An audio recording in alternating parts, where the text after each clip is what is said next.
जसजशी विधानसभेची निवडणूक जवळ येते तसं वारं महायुतीच्या बाजूने फिरू लागलंय।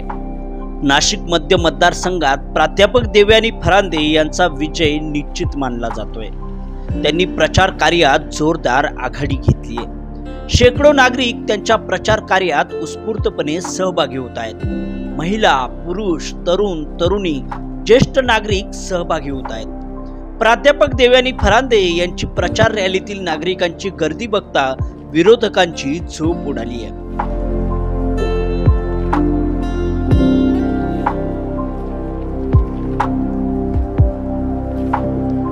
गेल्या 10 वर्षात केलेल्या विकास कामांमुळे नागरिक देवयानी फरांदे यांच्या बाजूने भक्कमपणे उभे राहताना दिसत आहेत। समाजातील सर्वच घटकातील नागरिकांसाठी देवयानी फरांदे यांनी काम केलंय।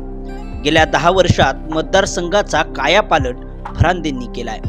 त्यामुळे साहजिकच मतदारसंघातील प्रत्येकाच्या मनात देवयानी फरांदे यांच्या बाबत आपुलकी निर्माण झाली आहे। विशेष म्हणजे गेल्या 10 वर्षातील त्यांच्या कार्यकाळात त्यांनी कोणत्याही प्रकारचा बडेजाव न करता नागरिकांमध्ये मिसळून काम केलंय। निम्म्या रात्री जरी मतदारसंघातील एखाद्या नागरिकाने मदत मागितली तरी त्या तात्काळ धावून जातात।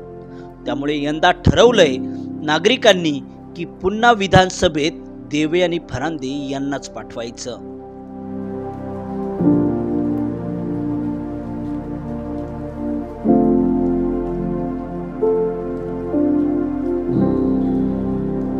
Bureau report.